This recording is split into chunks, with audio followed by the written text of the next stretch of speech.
যৌতুক দেওয়া নেওয়া দুটোটা কি কথা বলেন হারাম। কিন্তু এখন যেগুলো হচ্ছে এগুলা যৌতুক নয় বলে চালানো হচ্ছে, কিন্তু যৌতুকের নামান্তর, মানে যৌতুকের মতো। আমি উদাহরণ দিই তাহলে আপনার বুঝতে সহজ হবে।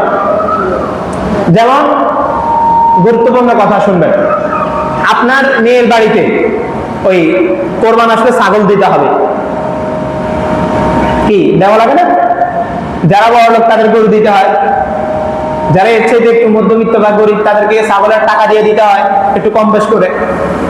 এই যে এগুলা, এরপরে জামাই বিবাহ করার পরে ঘটক যে থাকে আর কি, উকিল আর কি আরবি ভাষায়, এখন আমাদের দেশে তো ঘটক বলে, যারা থাকে তারা বলে বিবাহ দিছে জামাইরে একটা বাইক নিয়ে দিলে হয় না, আমরা তো সব, মানে তাদের আগে শর্ত থাকে।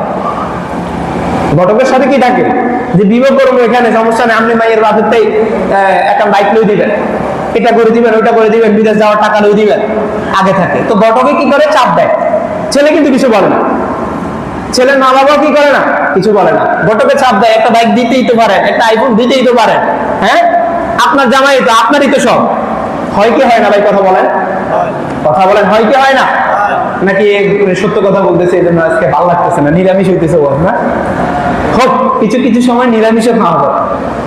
তো বলতেছিলাম এভাবে চাপ দেওয়া হয় বা ঘটকের মাধ্যমে বলানো হয় এই বাইক যেটা আপনি নিয়েছেন এটা হারাম, জায়েজ নয়। রীতিনীতি পালন করা, এই রসুম এটা শরীয়ত সমর্থিত না, জায়েজ নয়।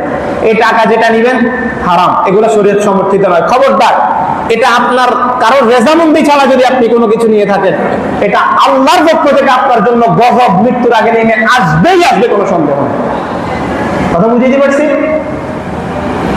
বিবাহের সময় আপনার কাছে বিবাহের পরে 1 বছর পরে 10,000 20,000 টাকা নিয়ে আসবে, বাবা আপনারা কোরবানি দিয়েন। কেন? আপনি কি ফকির? বলেন আমার, আপনি কি মিসকিন? আপনার কোরবানি দেওয়ার সামর্থ্য নেই? আপনি শ্বশুর বাড়ি থেকে ভিক্ষা করা লাগবে? আপনি বলেন দিছে না, জোর করে দিছে, আমি নিতে চাই না। আপনি নিছেন কেন? আপনার ব্যক্তিত্ব নাই? আপনি পুরুষ না? আপনি একজন রিক্সা চালক হইতে পারেন, আপনার ব্যক্তিত্ব নাই? আপনি ইনকাম করেন না? তাহলে আপনি কেন শ্বশুর বাড়ি থেকে 20,000 টাকা নিলেন কোরবান উপলক্ষে? আমাকে বলেন। হারাম, খবরদার হারাম। রেজামন্দি ছাড়া যেই টাকাই আসবে হারাম। রসুম